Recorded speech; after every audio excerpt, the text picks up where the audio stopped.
Hello everyone. आज हम English grammar के इम्पोर्टेंट शॉर्टकट्स पार्ट 2 डिस्कस करने लगे हैं। इसका पार्ट फर्स्ट हमने लास्ट वीडियो में डिस्कस किया था, जिसमें फर्स्ट 25 रूल डिस्कस किए थे। आज उसी वीडियो का फर्दर आगे मूव करने के लिए करते हुए सेकंड पार्ट डिस्कस करने लगे हैं। और जिन्होंने पार्ट फर्स्ट नहीं देखा, प्लीज़ वो उस पार्ट की वीडियो भी ज़रूर देख लीजिए, ताकि आपकी कंटिन्यूटी बनी रहे और आपको इस आगे समझ आने के लिए वो इजी रहेगा अगर आपने फर्स्ट 25 रूल डिस्कस किए हैं और उनको समझ लिए हैं। जो ये वीडियो बनाई जा रही है by the career destination academy. Clear? So start करते हैं इस वीडियो का फर्स्ट रूल। और rule number 26, the word who as a relative pronoun is used in the nominative case takes a verb. Means जो हु है ना, who हमारे पास basically क्या होता है, रिलेटिव pronoun होता है। हु क्या होता है, रिलेटिव pronoun। और ये हु जो लगता है वो किस केस में लगता है, only nominative case. Nominative case हमने लास्ट वीडियो में डिस्कस किया था, जिसको हम क्या कहते हैं, सब्जेक्टिव केस। ठीक है। और हु जब भी आ गया देन उसके साथ हमेशा क्या लगेगी, वर्ब लगेगी। Like the principal who came here was Raju's brother. The principal क्या हुआ, नॉमिनेटिव केस, जिसको हम सब्जेक्टिव केस भी कह सकते हैं। इसके बाद क्या लगाया, हु, क्योंकि ये सब्जेक्टिव केस को रिप्रेजेंट कर रहे हैं। देन इसके साथ वर्ब कौन सी आ गई, केम। क्लियर हो गया?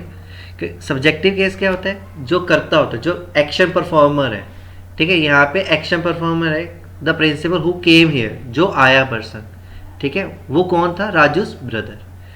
अब हु को कंपेयर करते हैं होम के साथ। कभी कभी इस चीज़ के साथ डिफ्रेंशिएट करना मुश्किल होता है कि यहाँ पे होम आएगा या हु आएगा, क्योंकि दोनों ही पर्सन्स के लिए यूज़ किया जाता है। हु भी पर्सन के लिए यूज़ होता है और होम भी पर्सन के लिए यूज़ होता है।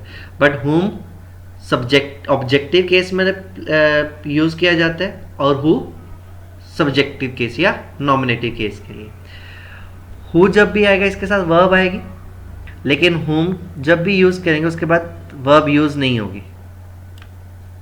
Is use in the objective case takes no verb, इसके साथ वर्ब यूज नहीं होगी। Like the doctor whom I met, देखो whom I met यूज किया, I सब्जेक्टिव है, met के बाद I के बाद वर्ब लगाइए met। yesterday was Krishna's birthday, क्योंकि यहाँ पे एक्शन परफॉर्मर कौन है, I।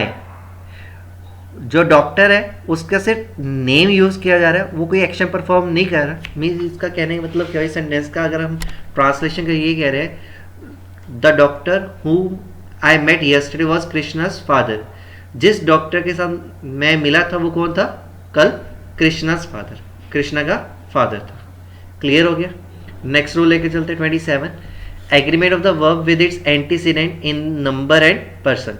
इसका मतलब है एंटीसीडेंट मतलब स्टार्टिंग पर्सन में, जिस पर्सन से हम लेके चल रहे हैं, स्टार्टिंग कर रहे हैं, सब्जेक्टिव फॉर्म से जब स्टार्टिंग कर रहे हैं, ठीक है, उसको उसके अकॉर्डिंग ही क्या लगाएंगे, हम वर्ब लगाएंगे।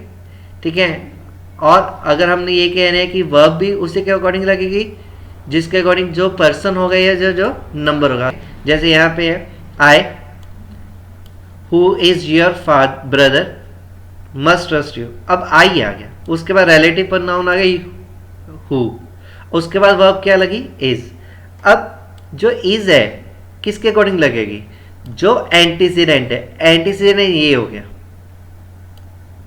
ठीक है, आई के साथ इज नहीं लगता, आई के साथ क्या लगता है, एम। इसलिए क्या हो गया हमारे पास, गलत। आई के साथ क्या लगेगा, am. So I who am your brother must trust you.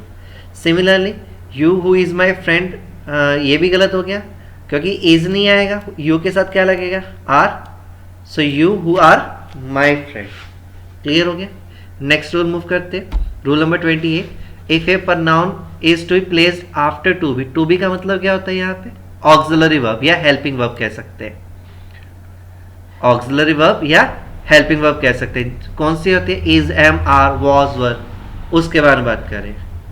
ठीक है, if a pronoun is to place after to be means जो ऑक्सिलरी वर्ब है या जो हेल्पिंग वर्ब है, उसके बाद अगर कोई pronoun आएगा, the pronoun in the subjective case, तो वो pronoun हमेशा कौन सा केस में आएगा, सब्जेक्टिव, ऑब्जेक्टिव नहीं, या नॉमिनेटिव केस कह सकते हैं।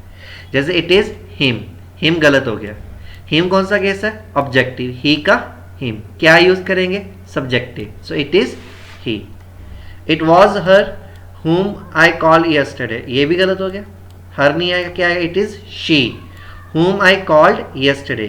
अगेन यहाँ पे whom क्यों लगाया, क्योंकि जो शी है वो किस केस, वो कौन सा केस है, कौन सा केस है, यस।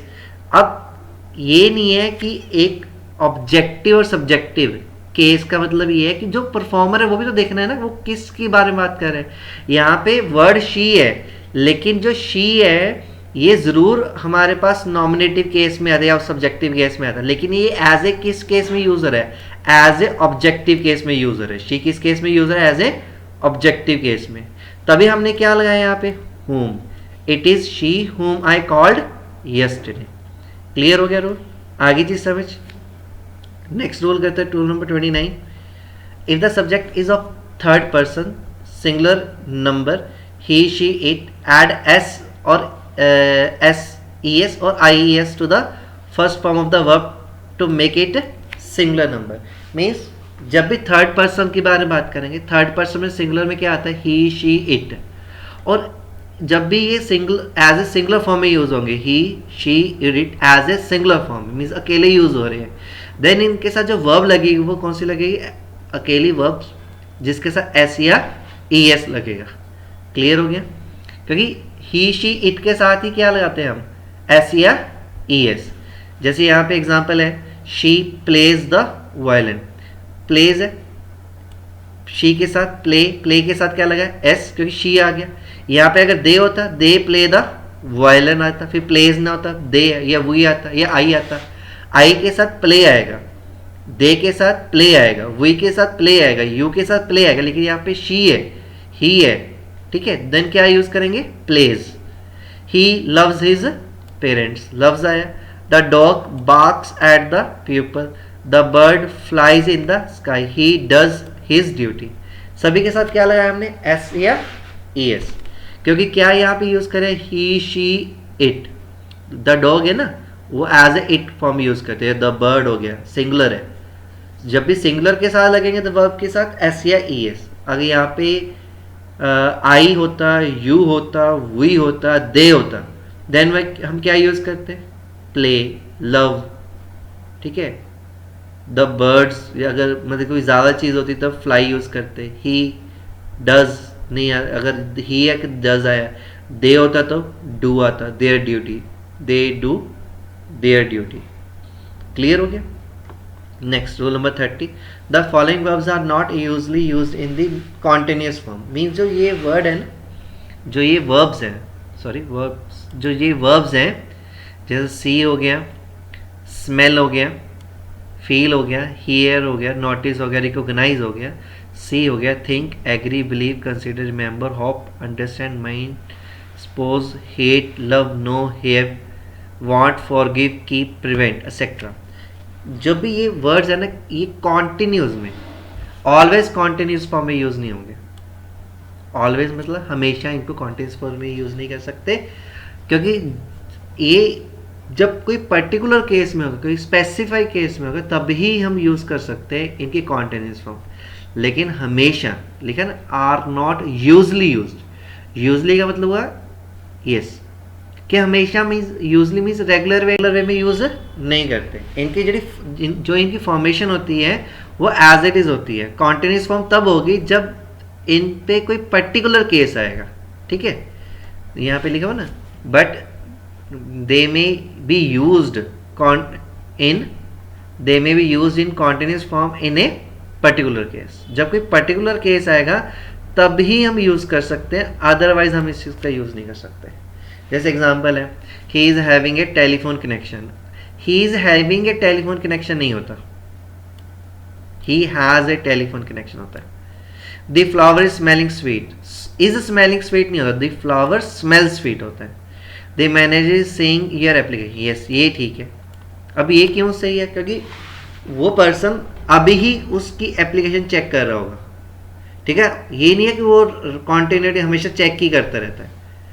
जब ये, अगर हम ये कहते हैं कि अगर कोई बात मतलब कि he has a telephone connection, उसके पास टेलीफोन कनेक्शन है, ठीक है, he is having a telephone, मतलब वो इस वक्त है, बट ये चीज़ नहीं होता, टेलीफोन कनेक्शन उसके बाद हमेशा ही रहेगा।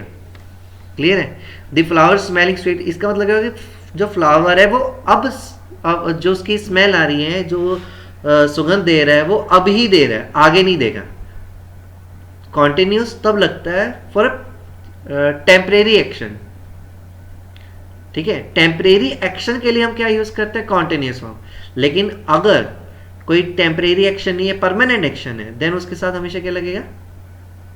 Yes, simple present tense. क्या लगेगा? Simple present. उसके साथ फिर हम आईएनजी यूज नहीं करेंगे। क्लियर है? नेक्स्ट रूल नंबर 31 है, the present perfect tense should not be used with the adverbs indicating past time. Means जो एडवर्ब्स पास्ट टाइम को रिप्रेजेंट कर रही हैं उनके साथ प्रेजेंट परफेक्ट टेंस यूज नहीं होगा। उनके साथ क्या यूज होगा? Simple past tense. अब एडवर्ब्स ऐसे कौन से जो पास्ट टाइम को रिप्रेजेंट करती है? यस, जैसे लास्ट हो गया, ठीक है ना, एगो हो गया, बैक हो गया, बिफोर हो गया। इनके साथ नॉर्मली हम क्या यूज करते हैं? Simple past tense. इनके साथ पास्ट परफेक्ट टेंस यूज या प्रेजेंट परफेक्ट टेंस यूज नहीं होता। जैसे I have seen a film last night, I have seen नहीं आएगा, लास्ट नाइट है, पिछली रात बीत गई, so I saw a film last night. ठीक है, he has left for Hyderabad last week, ये भी गलत हो गया, he left for Hyderabad last week. Clear? Simple past tense use होगा, प्रेजेंट परफेक्ट टेंस यूज नहीं होगा। नेक्स्ट है rule number 32, the present perfect tense with for since is used to express an action began at some time in the past and is still continuing up to the time of speaking or just finished। कहने का मतलब क्या हुआ कि जो for और since है ना, ये कब लगते हैं? ये तब लगेंगे जब प्रेजेंट परफेक्ट टेंस यूज होगा और जो एक्शन रिप्रेजेंट करेंगे बिगेन को, मीन्स जो पहले स्टार्ट हुआ है, ठीक है, और अभी भी कॉन्टिन्यूस में चल रहा है, उस चीज को रिप्रेजेंट करने के लिए हम क्या यूज करेंगे? Present perfect tense. और उसके साथ क्या लगेगा? फॉर और सिंस। जैसे एग्जांपल किए मैंने, like for period of time, हम ये बात करते हैं फॉर और सिंस कहाँ लगता है। कभी बच्चों को ये भी कंफ्यूजन होती है कि फॉर कहाँ लगाते हैं और सिंस कहाँ लगाते हैं। फॉर उसमें यूज होता है पीरियड ऑफ टाइम, मीन्स जहाँ पे ड्यूरेशन हो, जहाँ पे ड्यूरेशन हो तब क्या लगाएंगे वहाँ पे? फॉर। सिंस जहाँ पे बिगिनिंग को, point of time, starting of time, वहां पे क्या यूज करेंगे हम? Since. Period of time like for 2 days, for 10 days, for a long time, पिछले 2 दिन से या 2 दिन से 10 दिनों से या पिछले काफी लंबे समय से। सिंस मीन्स उस टाइम से स्टार्ट हो गया, सिंस 1996 से अब तक, या सिंस मॉर्निंग, सुबह से लेके अब तक, सिंस यस्टरडे, कल से लेके अब तक। क्लियर हो गया? आगे चीज समझ। जैसे यहाँ पे आगे नेक्स्ट एग्जांपल है, आई नो हिम सिंस 1986। अब आई नो तो क्या हो गया? प्रेजेंट, सिंपल प्रेजेंट, बट यहाँ पे क्या लिखा हुआ हमने? सिंस, तो ये क्या हो गया हमारे पास? गलत। I have known him since 1986, I have known him since 1986। ठीक है, our teacher is sick for the last 2 days, our teacher has been sick for the last 2 days। Clear हो गया? आगे चीज समझ। नेक्स्ट आ गया present perfect continuous tense. Present perfect continuous में क्या लगता है? Has, have plus been plus verb की फर्स्ट फॉर्म, ठीक है, और आईएनजी। लास्ट में क्या आएगा? Since and for.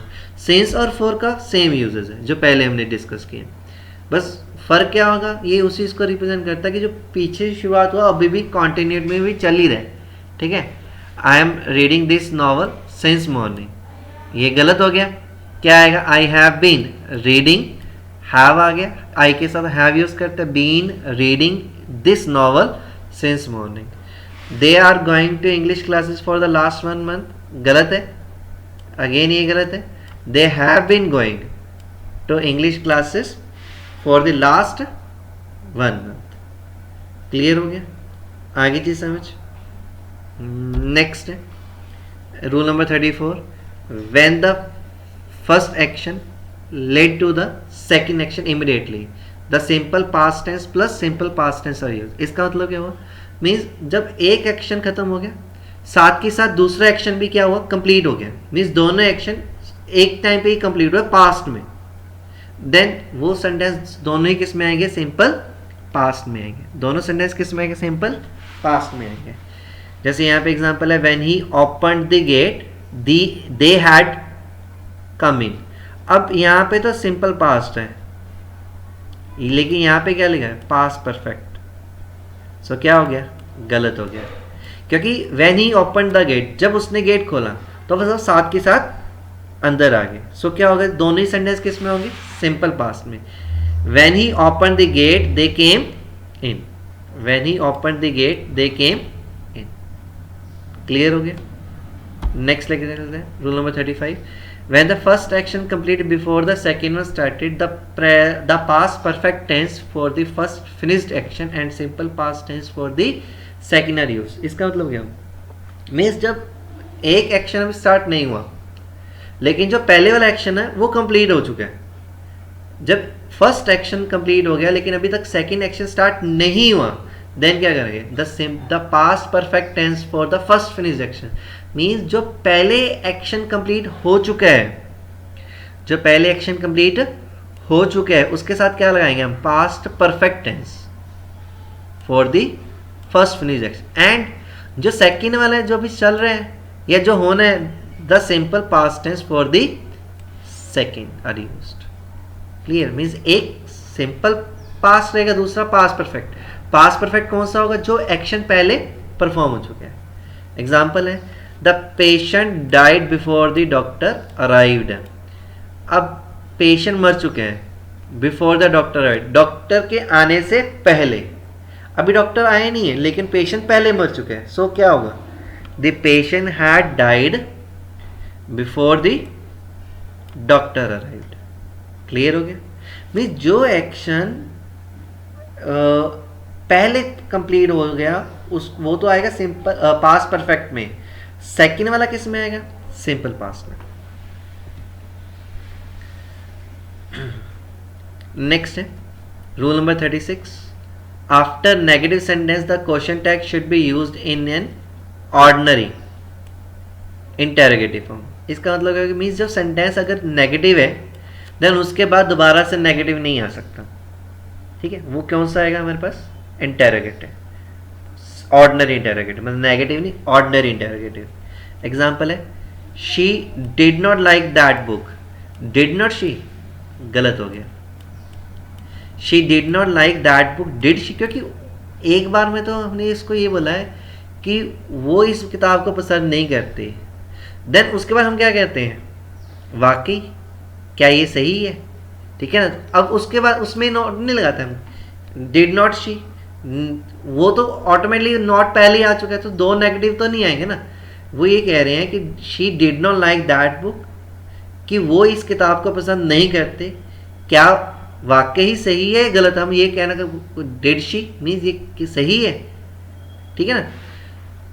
They have not told him the news, have not they, again गलत हो गया। They have not told him the news, have they. Rule number 37 start करते हैं। रिवर्स हो गया पिछले वाला, उसमें क्या था, नेगेटिव स्टेटमेंट हो देन इंटेरोगेटिव क्या है, पॉजिटिव। इसमें क्या हो गया, after positive statement negative interrogative is used. ठीक है, जैसे she is a student, is she, अब शी इज ए स्टूडेंट है, इज शी गलत हो गया, क्या आएगा, she is a student, is not she. ठीक है, he works hard, does he works hard, does not he. Means अगर ये पॉजिटिव है देन नेगेटिव इंटेरोगेटिव, अगर ये नेगेटिव है then positive interrogative. Clear. Next rule पे मूव करते हैं, रूल नंबर 38 स्टार्ट करते हैं। When the verb in the principal clause is in a past tense, the verb in the subordinate clause are normally in the past tense। मतलब क्या हुआ कि अगर प्रिंसिपल क्लॉज पास्ट टेंस में है then उसके बाद जो उस पर डिपेंड करता है सबऑर्डिनेट क्लॉज, वो भी किसमें होगा, पास्ट टेंस में। ठीक है, he said that he will pass the examination, ही गलत हो गया, विल किस में आ गया, फ्यूचर में। He said that he would pass the examination. The next है they told me that they have paid the fees. They told me they had paid the fees. Past tense की formation है, चाहे वो ये past perfect है, ठीक है, आएगा किस में, लेकिन पास्ट फॉर्म में। क्लियर हो गया। हैव पेड प्रेजेंट हो गया, हैव पेड नहीं है, क्या आएगा, पास्ट। क्यों, क्योंकि इसका जो प्रिंसिपल क्लोजेज हैं ये किस में है, ये प्रिंसिपल क्लोज हो गया, ये किस में है, ये प्रिंसिपल क्लोज हो गया, ये किस में है, पास्ट में। देन आगे भी क्या आएगा, पास्ट फॉर्म में ही आएगा। क्लियर हो गया। 39 रूल करते हैं। When the subordinate clause express a universal truth the past tense in the main clause may be followed by a present tense. Means अगर यूनिवर्सल ट्रूथ आ गया किस में, सबऑर्डिनेट क्लोज में, देन उसकी फॉर्मेशन चेंज नहीं होगी। यूनिवर्सल ट्रूथ जिस फॉर्म में है एज इट इज रहेगा। यूनिवर्सल ट्रूथ किस फॉर्म में होता है, हमेशा प्रेजेंट में, देन आगे भी किस में रहेगा, प्रेजेंट में, उसकी फॉर्मेशन चेंज नहीं होगी, चाहे आगे किस फॉर्म में हो, पास्ट में। और सबऑर्डिनेट क्लॉज भी क्या होगा, प्रेजेंट में, पास्ट में नहीं आएगा। He said that the sun rises in the east.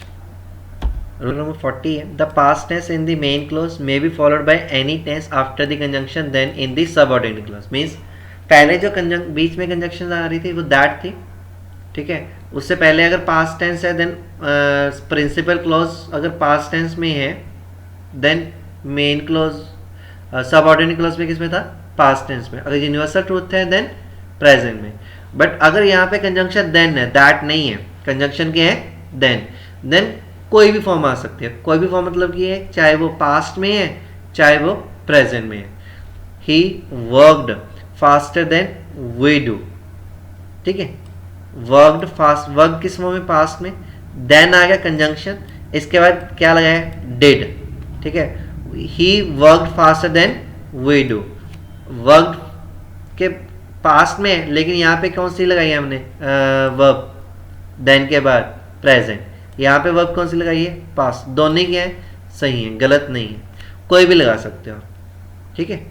Next rule करते हैं, rule number 41 in conditional sentences to express improbability in the present the simple past tense in the if clause and present conditional tense in the main clause are used। Means अगर कोई conditional sentence है, ठीक है, अगर जो main है sentence वो अगर किस में है, सिंपल पास्ट टेंस में आएगा जो इफ क्लॉज वाला होगा, और जो बाद वाला होगा प्रेजेंट कंडीशन टेंस वो किस में होगा, हमारे पास हमेशा प्रेजेंट फॉर्म में, उसकी फॉर्मेशन क्या रहेगी, चेंज नहीं होगी। इन कंडीशन सेंटेंस कौन से होते हैं, इम्प्रोबेबिलिटी सेंटेंस कौन से होते हैं, लाइक जो एक्चुअल में ट्रुथ नहीं है, ठीक है ना, जो एक्चुअल में ट्रुथ नहीं है, बस वो कल्पना, जैसे कहते हैं ना, हमारी सोच है कि अगर मैं ये होता तो मैं ये वो कर देता, अगर मैं ये होता तो मैं वो कर देता।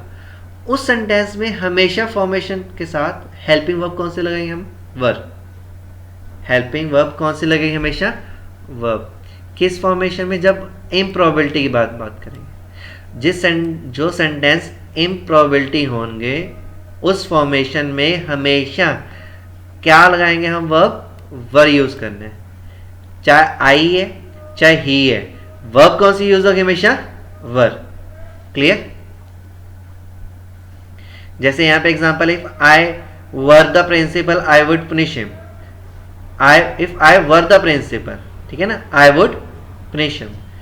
आई वर लगाया, आई के साथ वॉज लगता है या एम लगता है, ठीक है, लेकिन यहाँ पे क्या लगाया हमने, वर। उसका रीजन क्या है, अगर मैं प्रिंसिपल होता देन मैं उसको पनिश करता, लेकिन एक्चुअली मैं प्रिंसिपल नहीं हूं, बट मैं सिर्फ उस चीज के बारे में सोच रहा हूं कि अगर मैं होता तो मैं उसको पनिश करता। If he is rich he would buy a car. अगर वो अमीर होता तो कार खरीद लेता, है तो नहीं ना, अगर होता तो है। सो यहाँ पे फिर से वर्ब क्या कौन सी लगी है, वर। अगर इन सेंटेंस में इज लगाएंगे या एम लगाएंगे तो गलत होगा, या वॉज भी लगा देंगे तब भी गलत होगा। इन सेंटेंस में हमेशा क्या लगाएगा, वर ही वर्ब लगेगी, सिंपल पास्ट। क्लियर हो गया। नेक्स्ट है rule number 42 to express unfulfilled condition. Unfulfilled condition कौन सी होती है, जो कंडीशन पूरी नहीं होती। We should express with past perfect tense in the if clause and perfect condition tense in the main clause. अब जिस कंडीशन को पूरी नहीं किया गया या वो कंडीशन पूरी नहीं हो पाई, देन इफ उसके इफ क्लॉज में क्या लगाएंगे हम, पास्ट परफेक्ट। सेकंड में क्या लेके जाएंगे हम, परफेक्ट कंडीशनल टेंस। ठीक है, एग्जांपल है इफ यू वर्कड हार्ड। अब यहां पे वर्कड हार्ड किस फॉर्मेशन हो गया, सिंपल पास्ट, गलत हो गया। क्या आएगा, if you had worked hard you would have passed in the examination. अगर आप मेहनत करते देन वो क्या होता, आप पास हो जाते। Perfect conditional tense. क्लियर है। अब ये कंडीशन पूरी नहीं हुई, मीन्स उसने बंदे ने मेहनत नहीं की, देन वो फेल हो चुके हैं। लेकिन उस कंडीशन को हम ये कह रहे हैं कि अगर तुम मेहनत कर लेते देन आप क्या हो जाते, पास हो जाते। एक्चुअली वो क्या हो गया, फेल हो गया। क्लियर हो गया। शॉर्टकट नंबर 43 में है, for the interrogative sentence that begin with auxiliary verb if or whether as a connecting word in indirect speech. Means अगर कोई इंटरोगेटिव सेंटेंस कौन से होते हैं, क्वेश्चन मार्क वाले। अगर वो इंटरोगेटिव सेंटेंस डायरेक्ट स्पीच में पूछ जाए, ठीक है, डायरेक्ट स्पीच में आया हमारे पास, डायरेक्ट स्पीच कॉमे वाली होती है, ठीक है ना, उसको याद रखने का हम यही रखते हैं ना, डायरेक्ट स्पीच मतलब कॉमे वाली, इनडायरेक्ट स्पीच जहाँ पे कॉमे नहीं होते।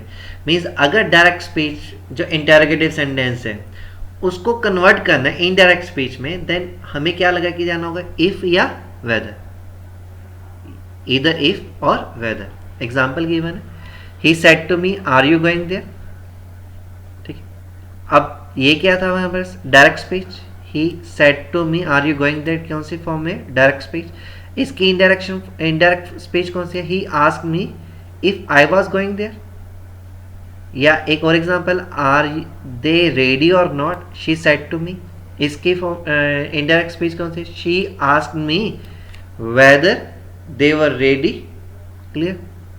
आगे से और नॉट नहीं आएगा, वेदर दे वो ऑलरेडी क्लियर है, whether they were ready.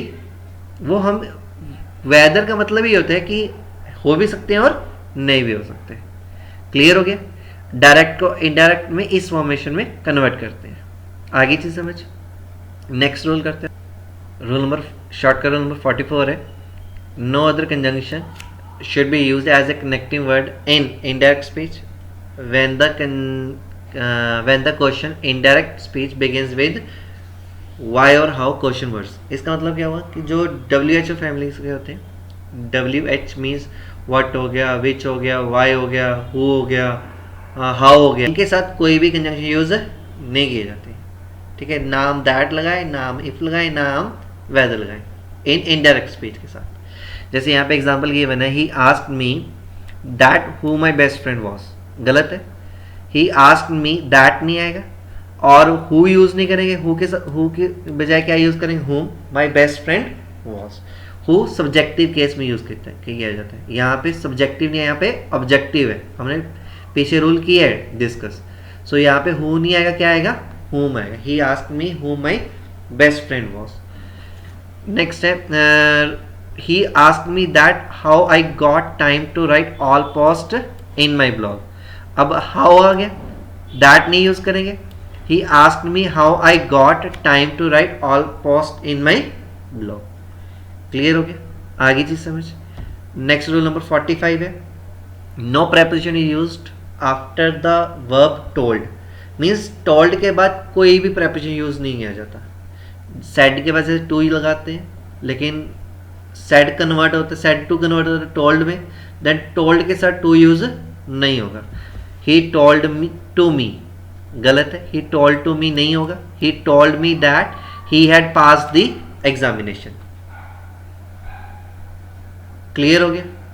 Next rule करते हैं, rule number 46, the question form in indirect speech should be changed to affirmative sentence in indirect speech. ठीक है, the receptionist said to me Who do I want to meet in the office। ये direct speech है, इसकी indirect formation क्या होगी, the receptionist asked me. Who किस में change होगा, whom में, आई पहले आ जाएगा, आई।